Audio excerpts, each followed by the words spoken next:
Hello, everybody, and welcome to the Commander Pod, your Magic the Gathering podcast for all things Commander. I'm Spencer Simpson. And I am Kelton Howell. We've got bracket updates. That's kind of big news. It's been a minute since we've heard about the brackets. Yeah, it's been a while, and I actually wasn't aware that we got bracket updates until you told me probably 30 minutes ago, and I sprinted over to read the article. And I think we're actually pretty happy with the updates that they've made. Yeah, I think it's worth talking about. Gavin announced a series of updates to the bracket system. When you're listening to this, it'll be a week ago. Bracket descriptions were updated. Some cards were removed from the Game Changers list. And perhaps most interestingly, the idea of being able to play cards with hybrid mana costs in more decks was discussed. So we want to talk about some of the best hybrid mana cards you can start testing in your Commander decks. But before we do, let's discuss some of the other updates. So there were some overall massaging and rewording of bracket expectations and also game length as it has to do with brackets, which I think we flagged this. It's something that we've talked about for a very long time on the channel. We have our resource, commanderpowerlevels.com. The intent, that is where deck building starts, is with the intent of the deck, and they've done a much better job of laying that out in the brackets now. And I think that's awesome. Yeah, I both agree and disagree. I'm really happy that they're moving towards thinking about intent. Okay. Reading the article, it felt like they mentioned it and then kind of said, and intent is how long the game goes. Which I think is, I guess, maybe a good heuristic for your intent of the deck, potentially. Okay. Right, because yeah, go ahead. Did I misunderstand? Because I did like that they with intent they had said, hey, you can absolutely build a deck that conforms to the the strict definition of a 2. Yeah. But the book definition of a 2, but obviously the intent of that deck is to play CDH or bracket 4 deck, sure. Right? Yeah, and I do think that for each category, they laid out some expectations. So, for example, for Bracket 1 Exhibition, it says decks are supposed to be prioritizing a goal, theme, or idea over power. And it talks about also the expectations around rules and the expectations around win conditions, that they're supposed to be highly thematic and substandard. So I do think the way they phrased it, they talked about intent, and then they switched the language over to talking about expectations. So I think their language got a little bit muddled, but to me the message was that, hey, let's clarify the intent for each game in each bracket. Yeah, okay. You know what? I'm with you. It felt, at least reading it, that they were at least trying to tie to intent. Yeah. I was concerned as I was reading it that they were tying intent entirely to how long does the game go. Sure. And no, I think that is a piece of it. It felt like there was some focus on that, but I do think that is part of the formula for what your intent for a deck is. Yeah. Well, let's talk about a failure that we've talked about many times on the channel before. One time when we did a budget night as part of an experiment, we also built decks that fit the budget, but were trying to be as high power as possible and combo off as fast as possible. And that's a mismatch where I do think game length is a big part of intent and expectations when it comes to power level. We played those decks kind of as a meme and then played other decks the rest of the night. But I think the expectation for the pods at that budget night were, hey, we're going to have a longer game because these are lower powered decks. They're budget decks. And so if the deck could win on turn 3 or 4, I mean, that doesn't match that expectation or the intent of that pod. So I like it. I think that they've done a better job of outlining it. A couple of other changes that they've made. Bracket 2 is no longer associated with precons. Woo! That was one that we flagged so early on. We're like, this is not precons.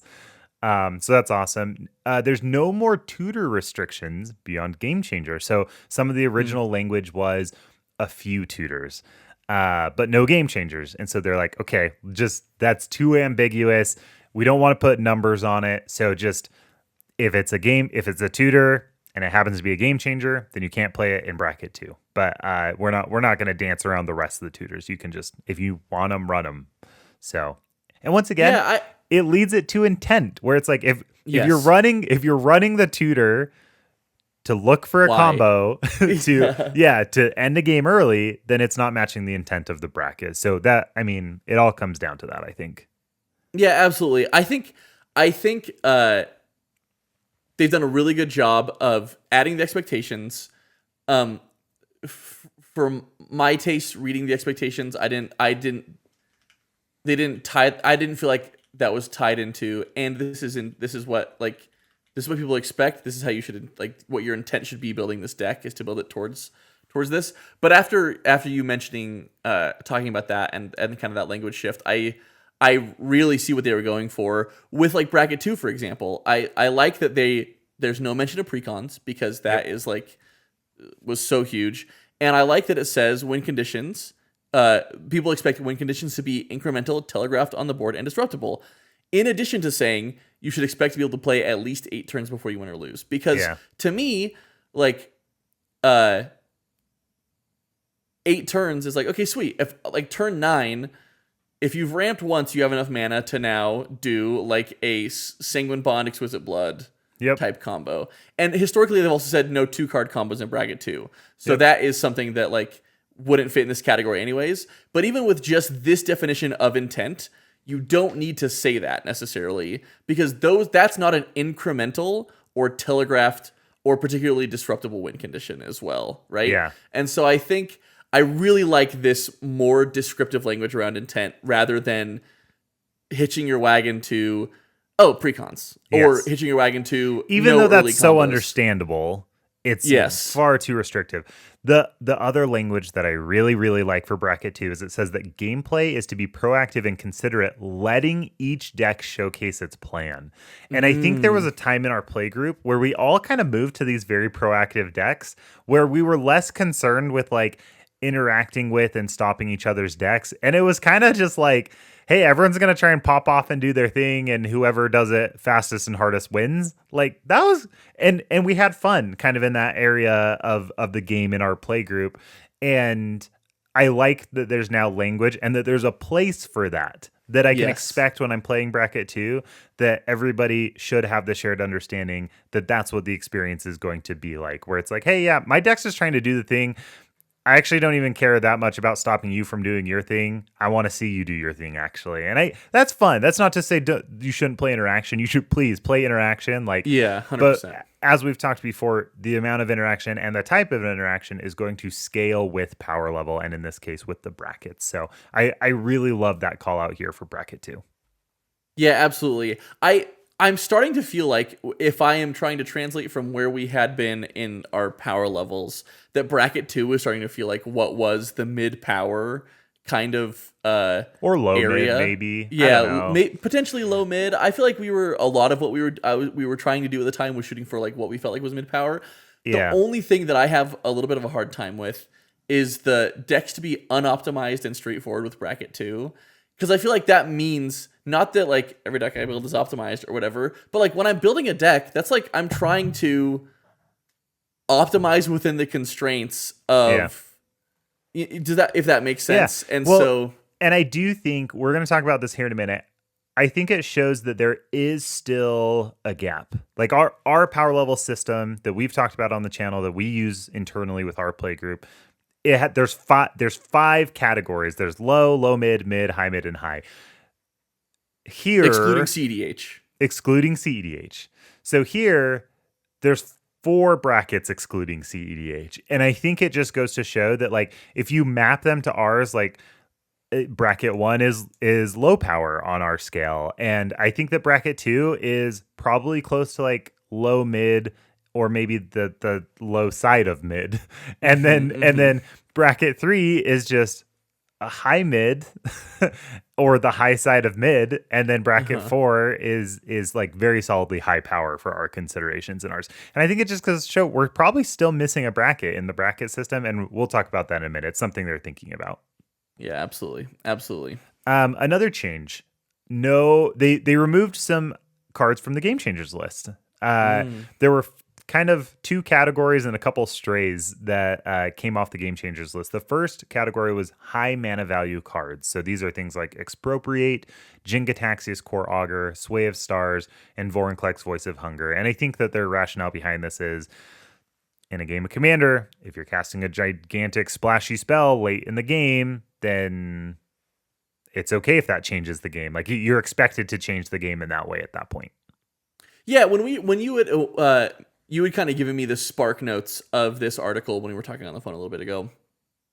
And when you mentioned this, my first instinct was, yeah, absolutely. Like big splashy spells at the end of a game are things that I would expect to see at the end of a game and of Commander. And sure, you might not be playing like Jin-Gitaxias or Expropriate or Vorinclex at like really low powers. But like Sure. I wouldn't be surprised to see Jin-Gitaxias in the 99 of a 2 as like a big bomb right at the end of the game. Yep. But but those things feel so drastically different from something like a Cyclonic Rift. Like if I see a Cyc Rift in a bracket 2 game, I'm like, oh, come on. Like where that wasn't the game I signed up to be playing. I'm not running the interaction to deal with that, and I'm not playing around that happening, right? From like my mental model for this game is not set up to expect that. Though if I saw Jin-Gitaxias, I'd be like, oh, bummer, that is a freaking bomb. But I can probably find a way to deal with it. Yeah, absolutely. Another set of cards that was removed from the Game Changers list are legends that are strongest in the command zone. So things like Kin and Bonder Prodigy, Urza Lord High Artificer, Winota Joiner of Forces, and Yuriko the Tiger's Shadow. Here, they said, it's easy enough. These cards are most problematic when they're in the command zone. And it's easy enough when you sit down for a game of Commander. If they say, hey, I'm going to play Yuriko, you can just say no. Like it doesn't need to be a game changer. You can just communicate before you start playing the game. Yeah, absolutely. Yeah. Is Braid's Cabal Minion still on that list? On the game changer list? Probably. Or did it come off of the ban list? It came off of the ban list, but I don't think it came off of the game changers list. Because it's Braid's just Cabal mean. Minion is still a game changer. Yeah, that one's maybe wherever. a little different. I don't know. Yeah. That one's also most problematic in the command zone. So maybe someday we see it come off. Just because it's the same kind of thing like with Turgrid. Like Turgrid is also on here. I was gonna say but even before they made Turgrid a game changer, just people weren't playing the deck because it sucks to play against. So people weren't playing it anyways. Yeah, I think Braids and Turgrid, and like something like Grand Arbiter Augustin are the three remaining legends on Commanders. this list. Commanders on this list, as far as I can tell, are probably on here mostly because not only are they really good in the command zone, but they also promote not particularly fun play styles or play patterns. Yeah, they're very restrictive. They restrict other people's play, not just like boost your own play. Yeah. The last two cards that they removed from the Game Changers list, these ones are big ones. Deflecting Swat and Food Chain. Let's talk about Food Chain first. Food Chain is 2 and a green for an enchantment. Exile a creature you control. Add X mana of any one color where X is 1 plus the exiled creature's mana value. Spend this mana only to cast creature spells. So this is a problem. It was added to the game list because it is a combo.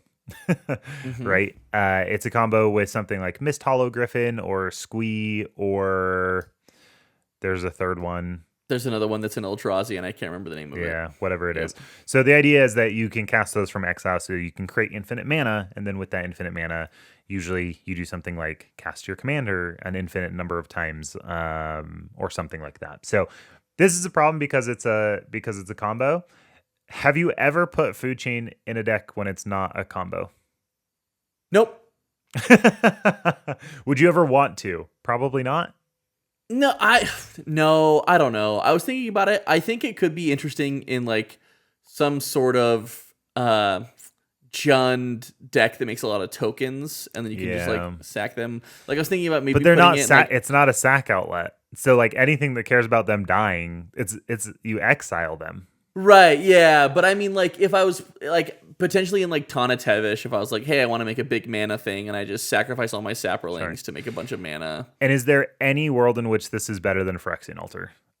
Because it also limits you to only being able to cast the mana on creature spells.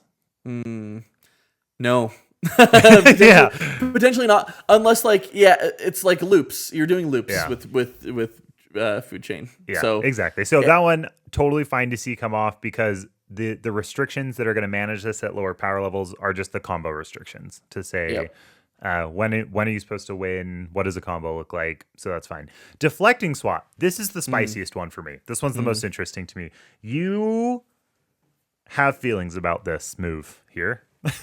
I do. I think that in a casual game of Commander, that is to say, below bracket, like bracket 2, bracket 3 is also casual and bracket 4 is also casual. But in a bracket 2 game of Commander, where I don't expect to see game changers, I also don't expect to be interacted with when somebody has 0 mana available without paying any costs. Yeah. So something like the flares, Flare of Fortitude, Flare of Duplication, Flare of Denial, like even those I would hesitate to play in a bracket 2 setting. Even though they're like there's a cost associated with them. It's just not an axis that I think people are prepared to bracket 2 to like are thinking about, right? Sure. And so if I'm playing a bracket 2 deck and I get that like Deflecting Swamp, Fierce Guardianship, Deadly Relic, we're in precons, whatever. Bracket 2 is not tied to precons. Those shouldn't have been printed in precons. Yeah, when we just said bracket 2 is proactive and considerate, letting each deck showcase its plan. Like, at what point of that is like, yeah, and a bunch of free interaction. Right? Yeah, right, exactly. So when you cast your Peer into the Abyss to showcase whatever your plan is, and I say, sweet, Deflecting SWAT, now it's my Peer into the Abyss. It's like, yeah, I don't know.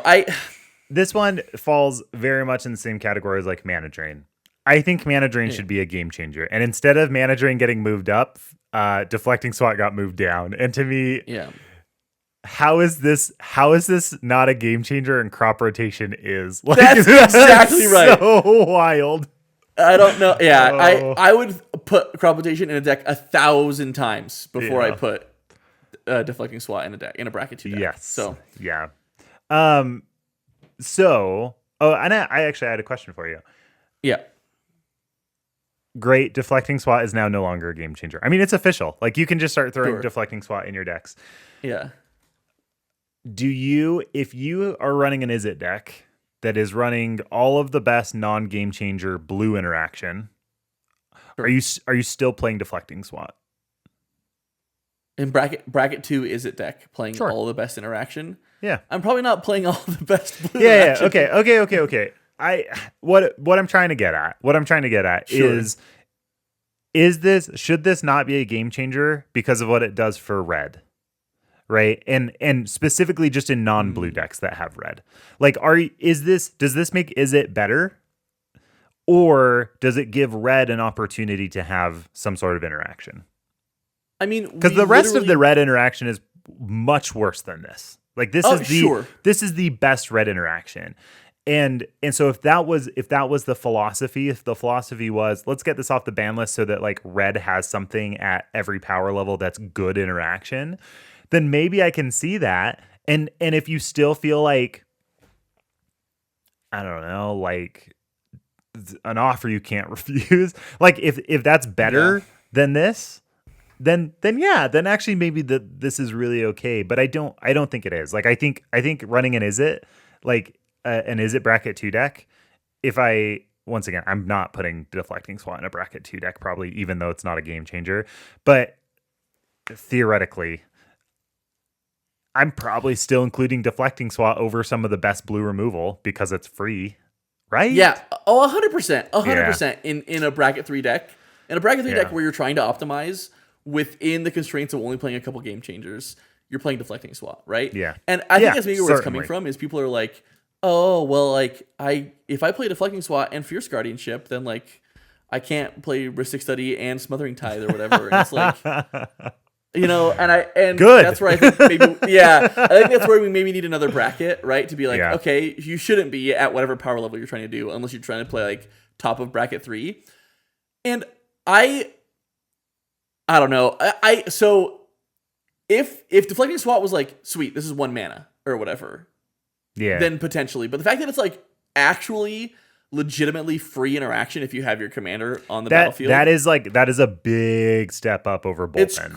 crazy. Big step up over Bolt Bend. Big step up over Untimely Malfunction, which, by the way, is also a really good card. And red interaction is getting leveled up. Guess what we're getting in Avatar The Last Airbender? Redirect Lightning, which is another redirect spell for 1 mana. Sure. Are those good enough though? Like, are those good enough on your own? If we don't have Deflecting Swat in red, like, does red have enough good interaction? Like, does red? I guess what I'm asking is, does red need Deflecting Swat?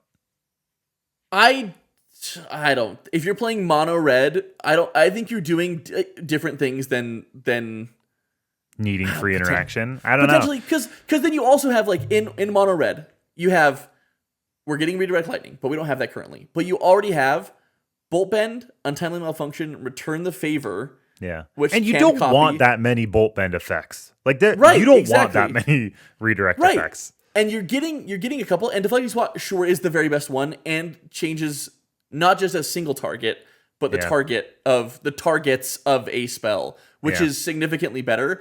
But I think that's the point, is that it's significantly better and it's free.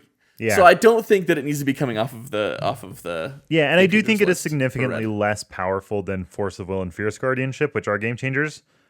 But it's also still good enough that it should probably be a game changer. I would rather like bring up Mana Drain and like bring up some of this other like top tier interaction than bring down Deflecting Swat. But I don't know. We'll see.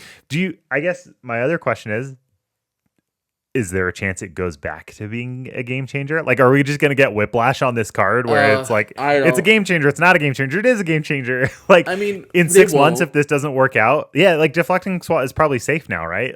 Like, they probably don't put it back on the game changer list. They just have to commit to it and then eat crow because... So go buy your Jesper Icing Deflecting Swat now. Swats, and slot them into your...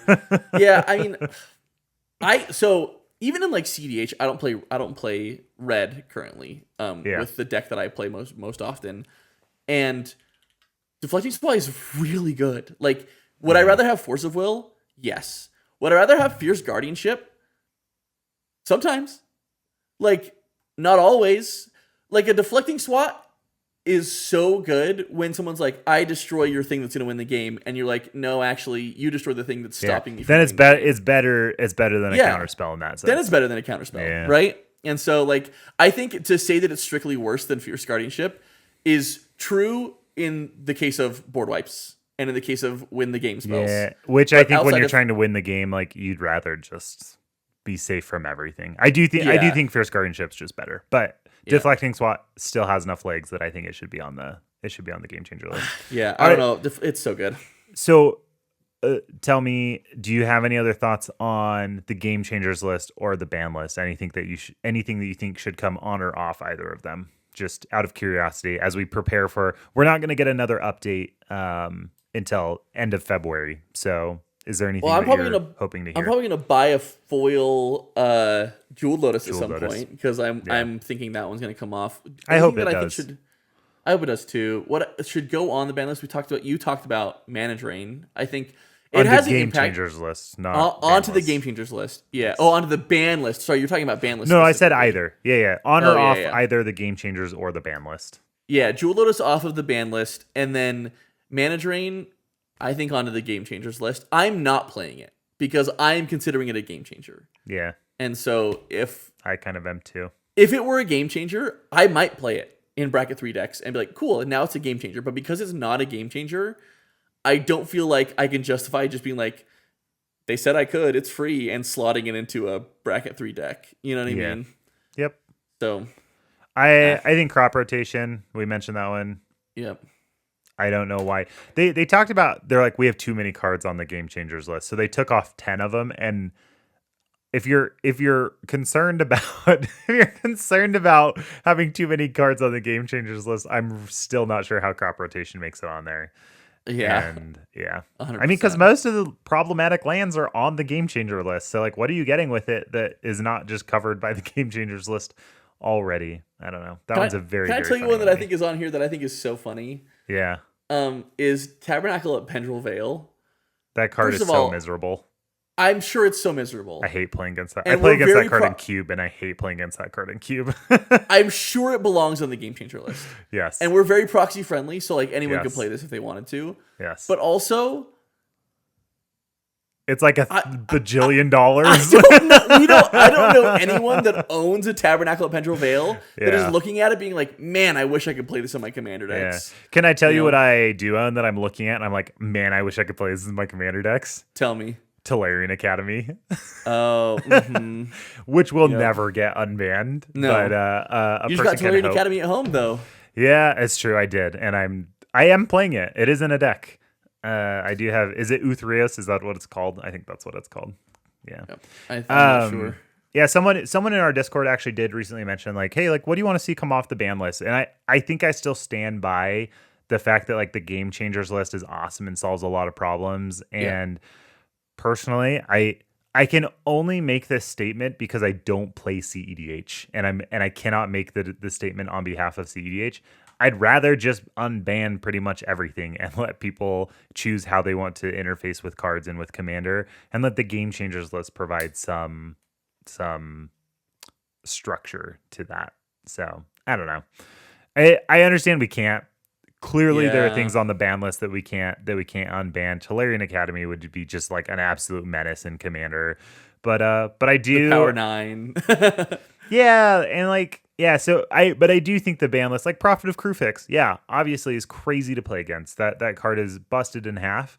Let people play with it. like Rhystic Study is also busted in half. And let's actually talk about Rhystic Study. So there were 4 other topics that were presented in the article. One was, should we ban Rhystic Study? And it sounds like the answer they're leaning towards is no. That it is a big part of the format. It's like Soul Ring. It defies the laws of physics or whatever it is they said about Soul Ring. Exactly. So that one's most likely they're not banning Rhystic Study. Thassa's Oracle, they are also leaning towards no, but they are talking about it. Do you have any thoughts? You do play more CEDH than I do.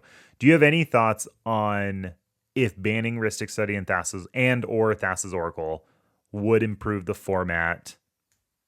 Because we don't see these a ton at casual, but at CEDH, why blue is so great. So would you think that either of those bans would be healthy for the format? I don't know. I truthfully have not been playing a lot of CDH in the recent weeks or months, and though I do want to start playing again a little bit more.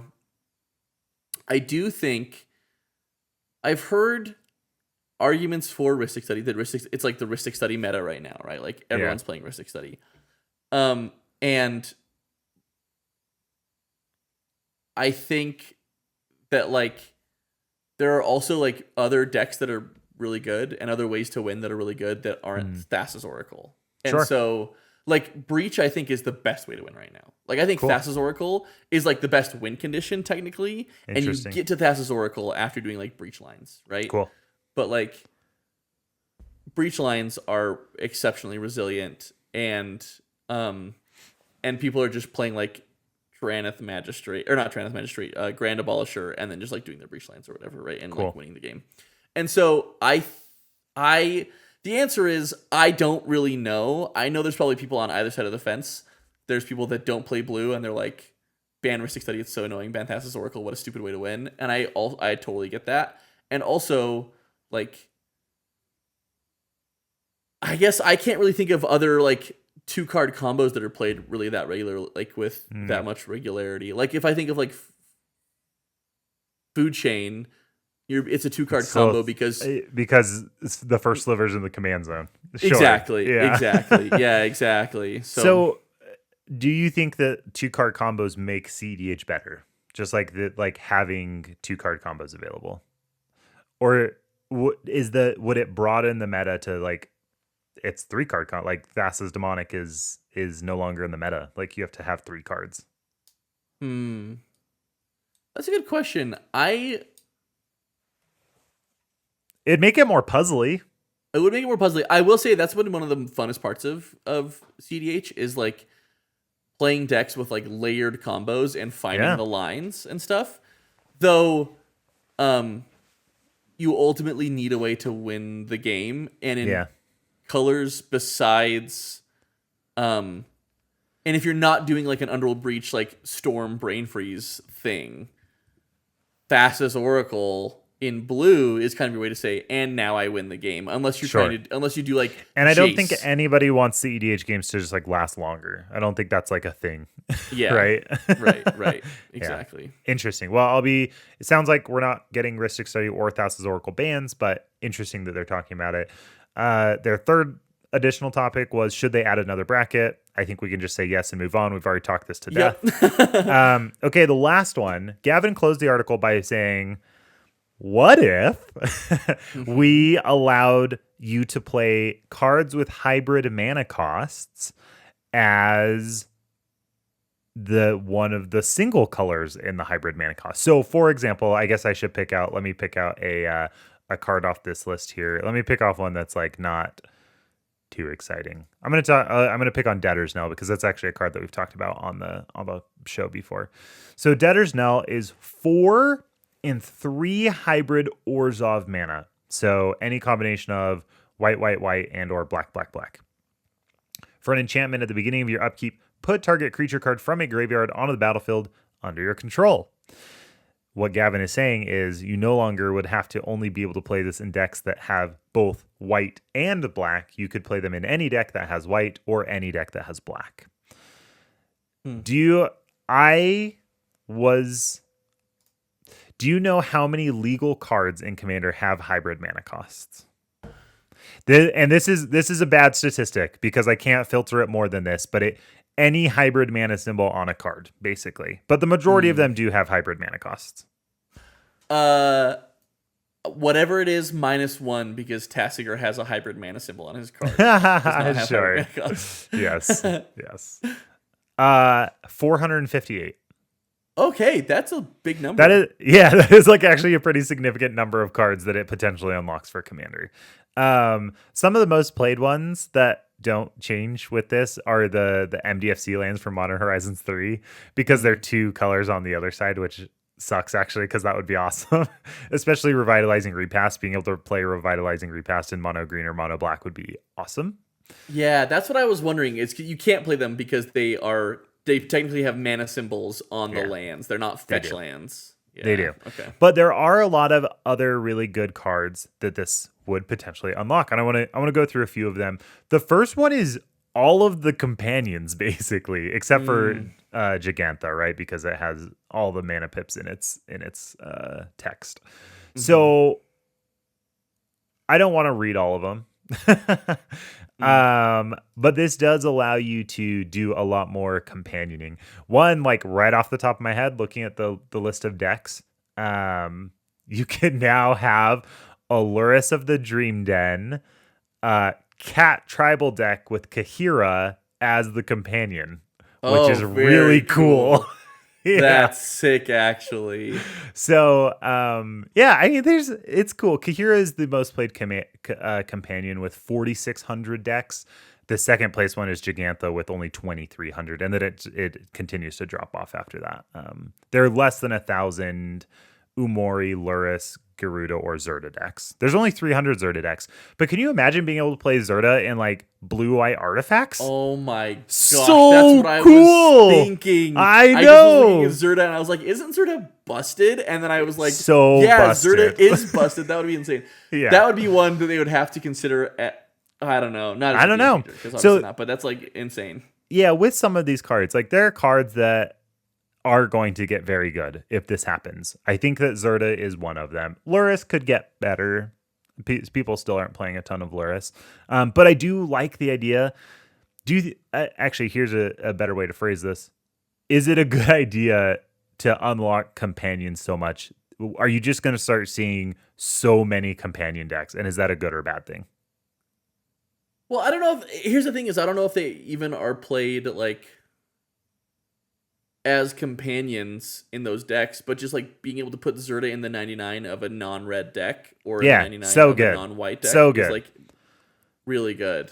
And not like so much more busted than the other stuff that goes in the 99. But like how easy then would it be to make like a new Mori companion deck that it doesn't have to be in Golgari.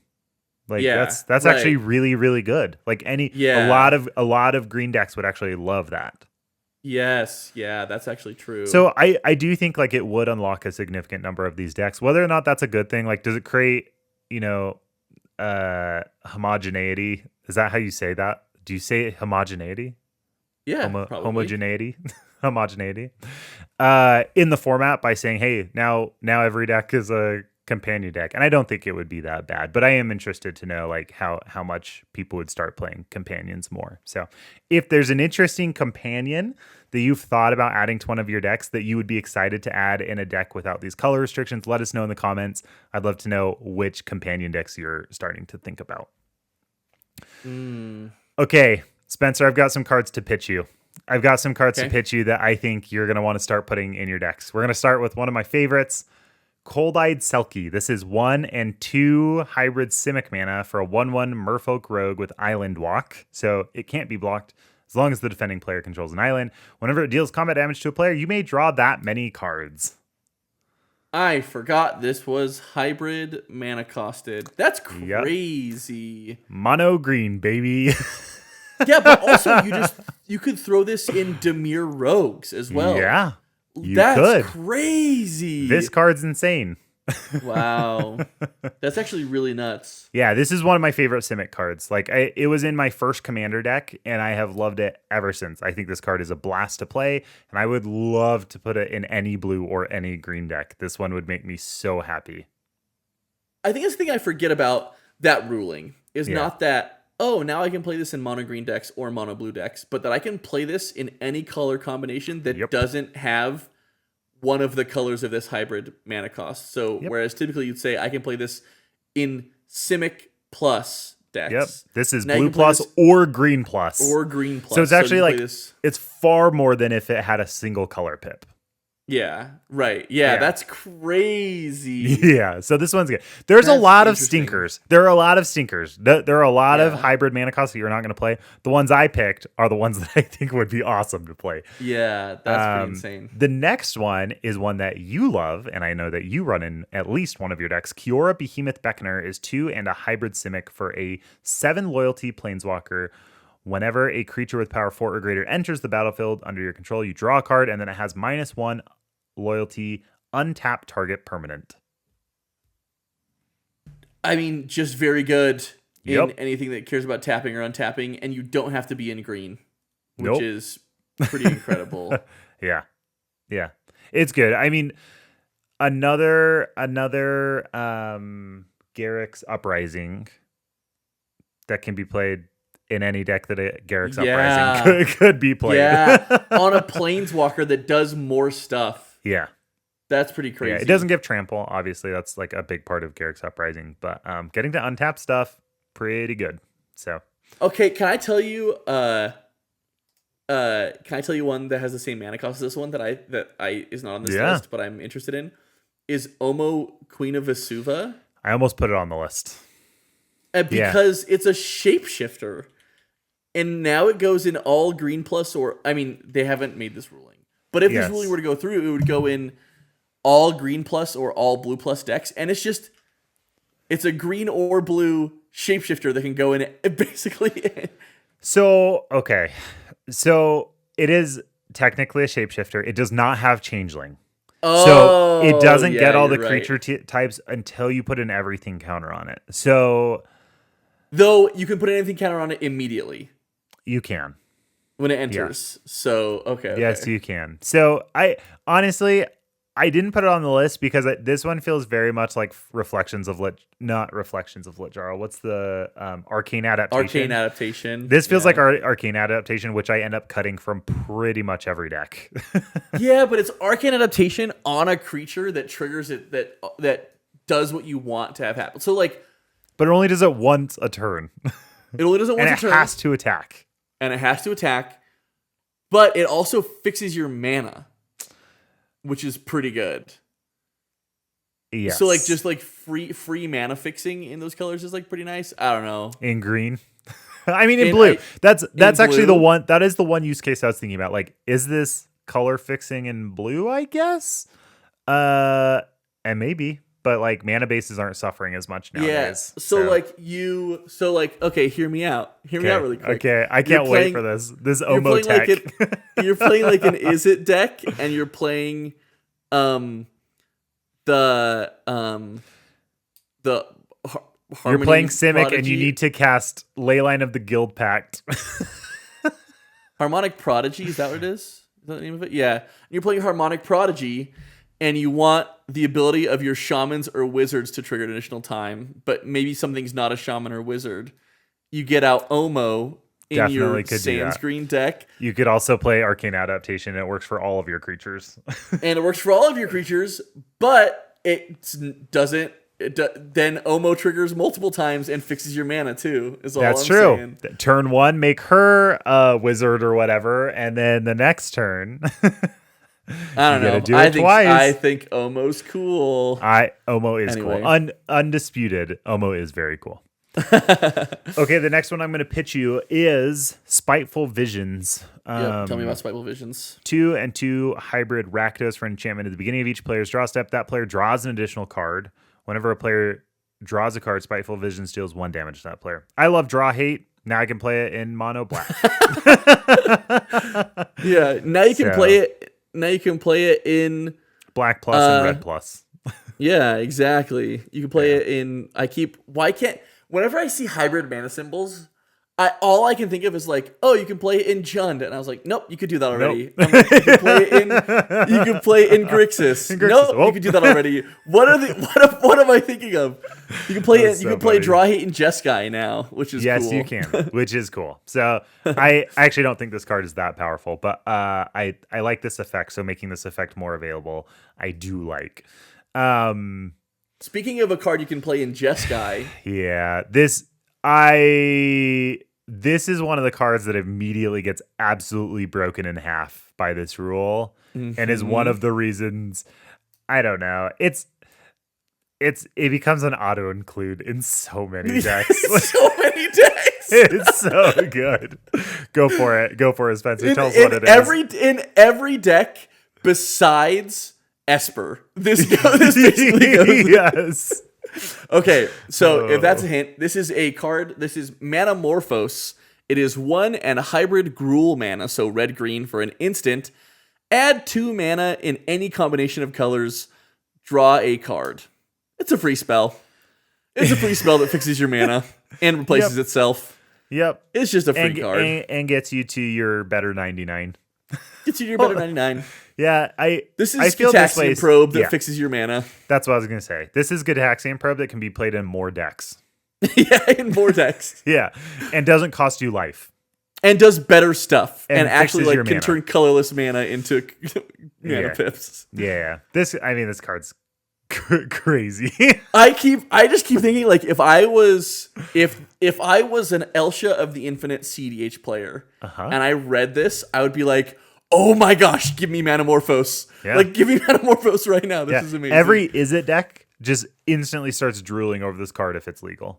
Like 100%. There's not a single Is It deck that's not going to be playing Manamorphose, right? 100%. Ruby Storm was playing Manamorphose in Modern. Yeah. Can you imagine the RAL decks that would get to play this and just like storm off even harder? It's insane. This is one of the ones that's totally broken in half. Another very powerful one, though, and one that already saw a massive price spike because of the Shtola decks, is Sig River Cutthroat, which is just 2 Dimir hybrid mana for a 1/3 Merfolk Rogue. It is a legendary creature.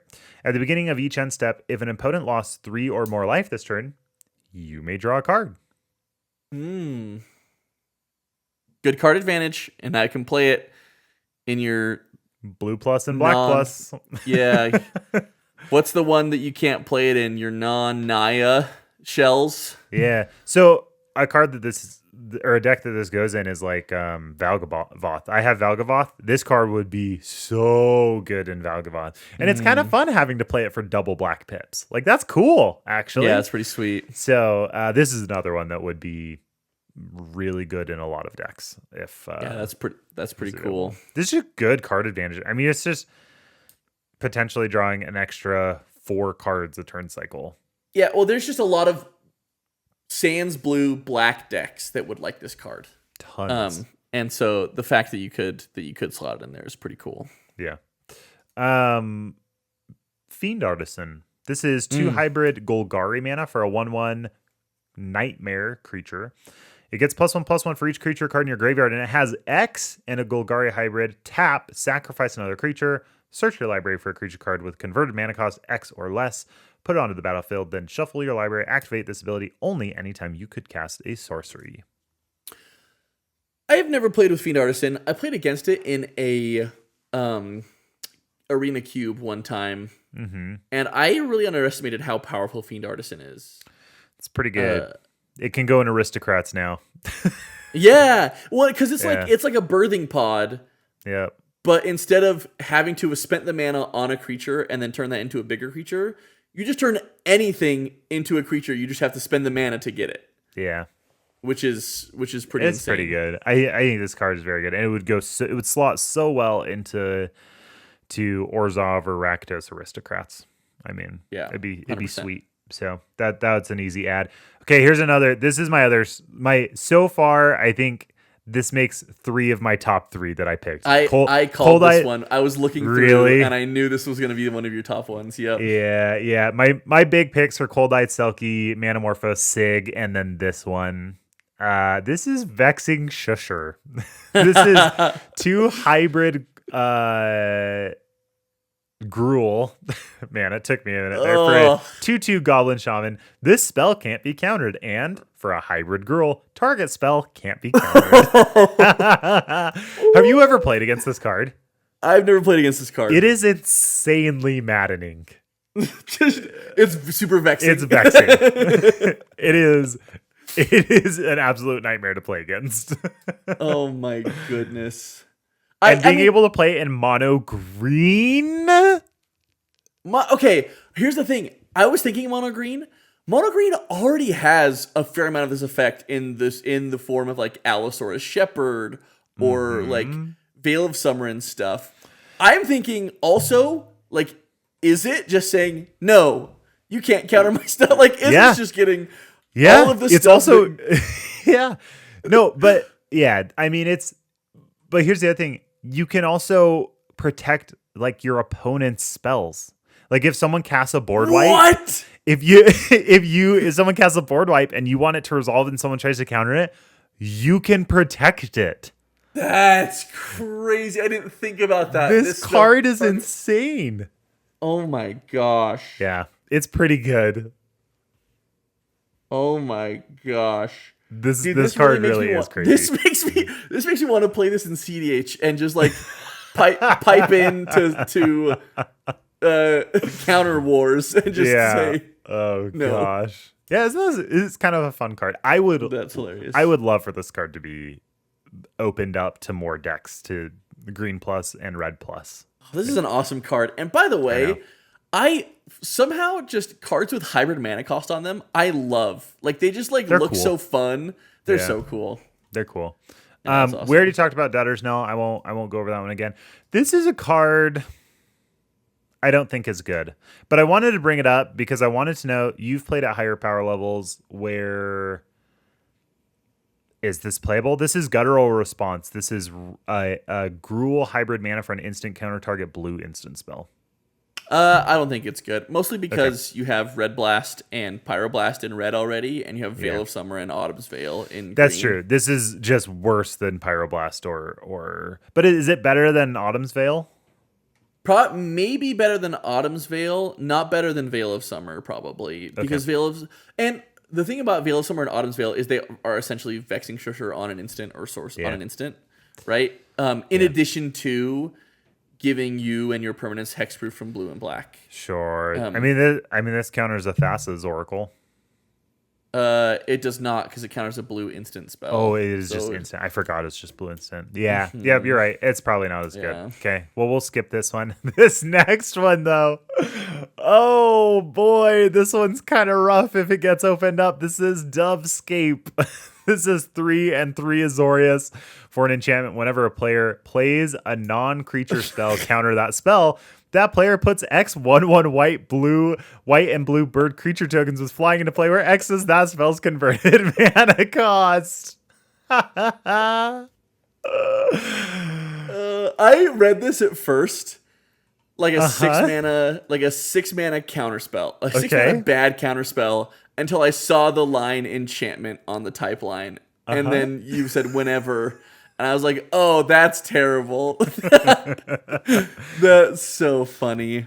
Can I And now you tell can just you play it in blue. That's can, so amazing. can I tell you if the hybrid rule goes through, I am immediately putting together the Ginny Faye deck that I have been putting off and putting this in it.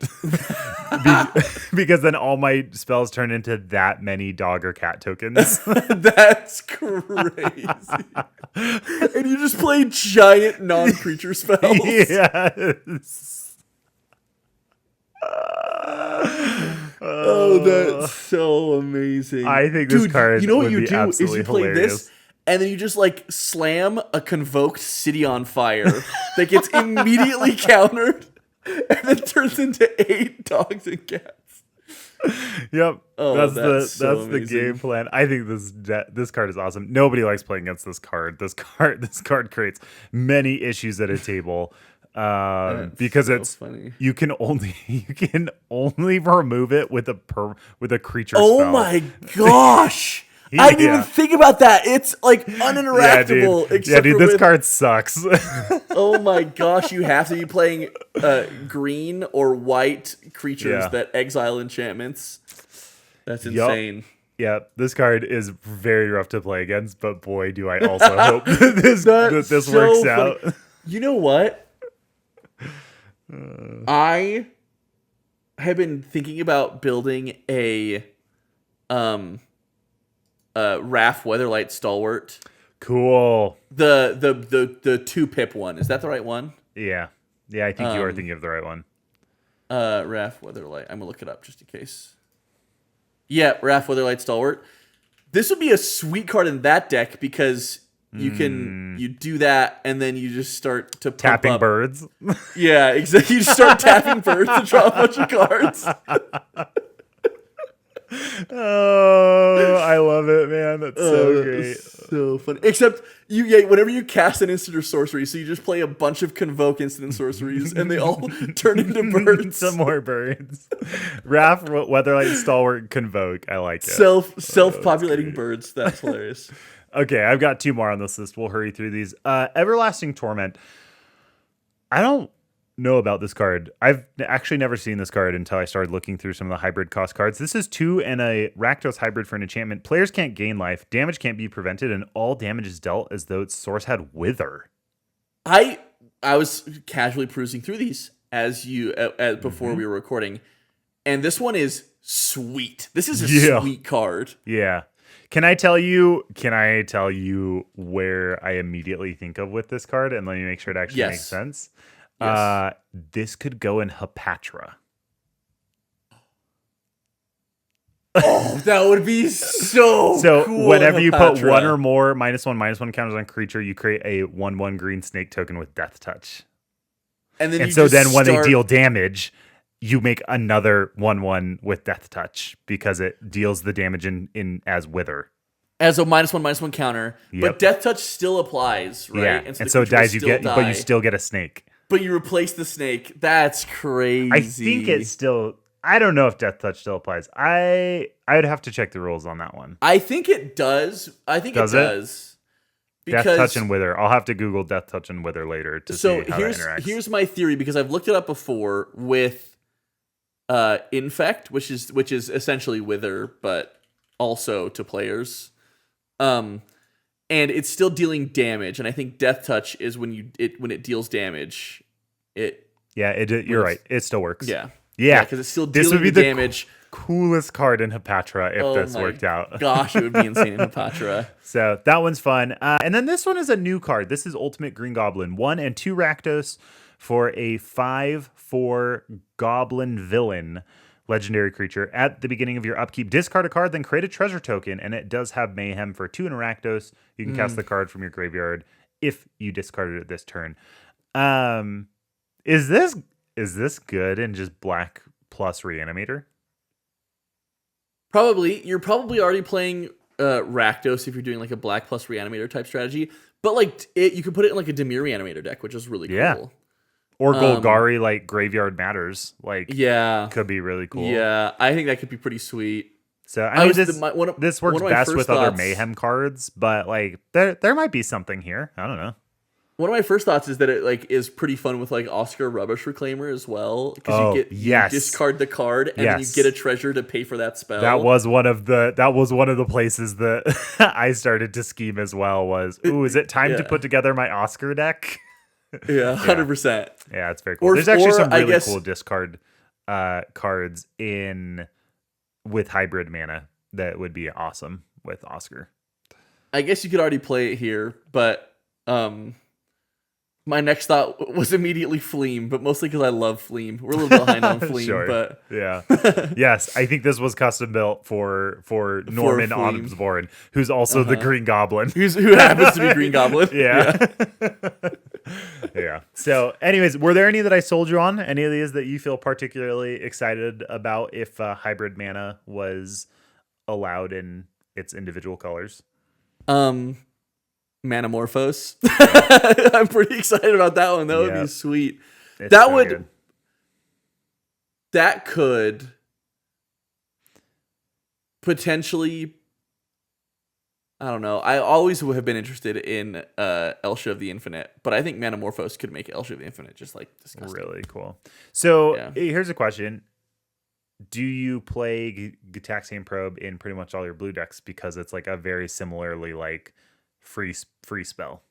You do in I don't think you put it in all your blue decks, but I think you put it in like relevant ones potentially. I play it in Tasigur, I think currently. I'm a little bit on the fence about that, mostly because like there's like the philosophy of you need to get to your best cards as fast as possible, and also like you want like you could use something else in that slot that's like potentially providing more value than just like a Gitaxian Probe, if that makes sense. Even though it's getting you to your card, like it's essentially taking your card from a 100 card deck to a 99 card deck. Yeah, I'm a little bit on the fence about it. Like, interesting. But I think. But Manamorphose is good enough. Manamorphose is good enough that it's just like, yeah, if you're playing red or green, like. Yeah, because it also fixes you, which is insane. It like fixes I feel like which is crazy. And like I don't know, like if they did it today, next week it would be in my Anhelo deck. Yeah. Whereas I mean, it already costs $3 now. And if they did it today, then it would cost $10 or $15 next week. I put it on my list right now and lock it in. I love it. That's awesome. Yeah, very cool. Well, yeah, let us know what hybrid cards you're excited about. And if you have any other thoughts on the bracket updates, we'd love to hear it. Make sure to subscribe, join our Discord, and until next time, remember to always pay the one.